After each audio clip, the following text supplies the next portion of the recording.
I never liked family gatherings, but I never avoided them either. They gave people the illusion that we were all still connected, still bonded.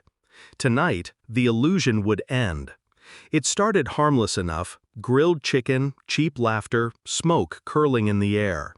My sister, Rachel, leaned back in her chair, wine glass in hand, smirk already loaded like a weapon. "So," she said loudly, making sure everyone turned, "don't you think it's time you moved out? This house is far too big for you alone." Her timing was sharp. Forks paused mid-air. Heads turned. She wanted a laugh, and she got it. Even my uncles chuckled, shaking their heads as if I were the family joke. I didn't flinch. I didn't even blink. I let the laughter wash over me like dirty water. Then, calmly, I reached into my bag. The leather folder landed on the table with a soft thud. I flipped it open, revealing the crisp white pages of the property deed. My name, bold, legal, undeniable. Silence. Rachel's smirk froze, stillborn on her lips. Her eyes darted from the paper to my face, searching for the trick, the catch, the lie. "There won't be any moving out," I said softly, my voice steady, precise. "Not for me." I let the pause hang like smoke before I added, "But for you, yes. You have 24 hours. Forks dropped. Wine glasses clinked against plates. The laughter died so quickly it left a vacuum.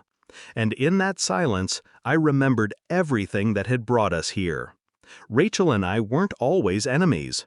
When we were younger, she was the golden child, and I was the quiet one.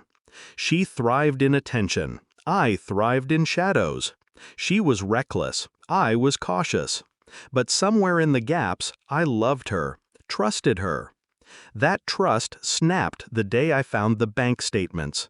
Not mine, not hers, ours. Joint accounts drained.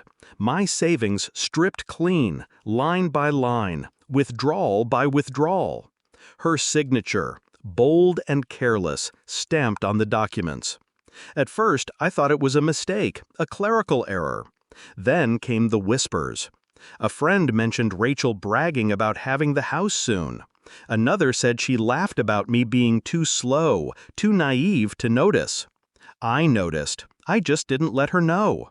The betrayal wasn't in the money. Money can be rebuilt.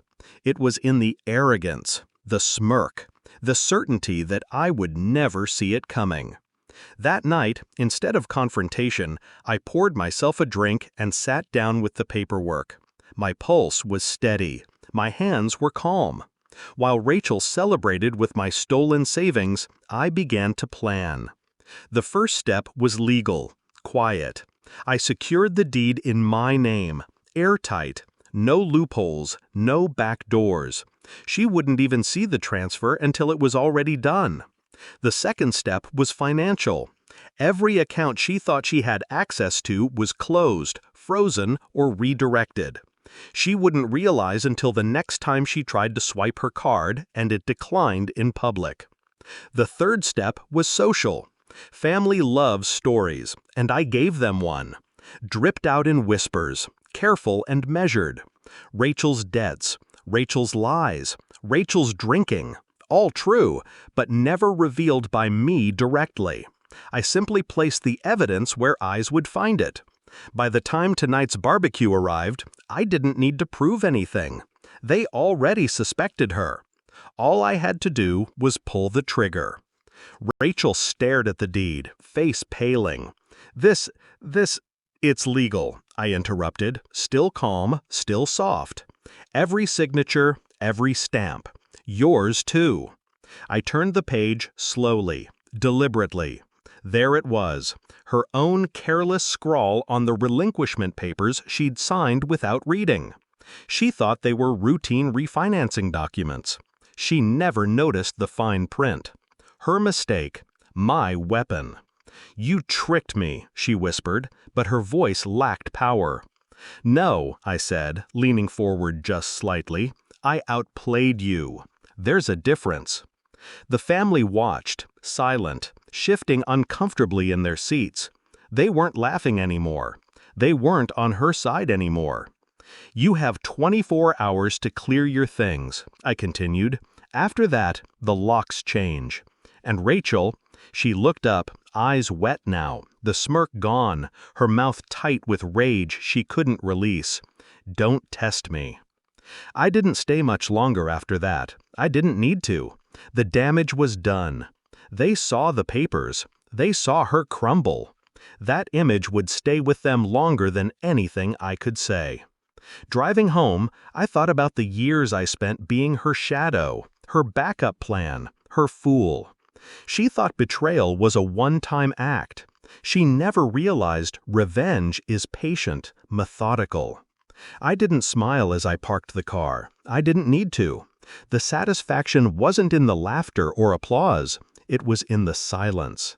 The silence when the truth hit. The silence when power shifted. Rachel wanted me humiliated. She wanted me small. Instead, I left her with nothing but an empty room and a deadline. 24 hours. That's all she had. And that was more mercy than she ever gave me.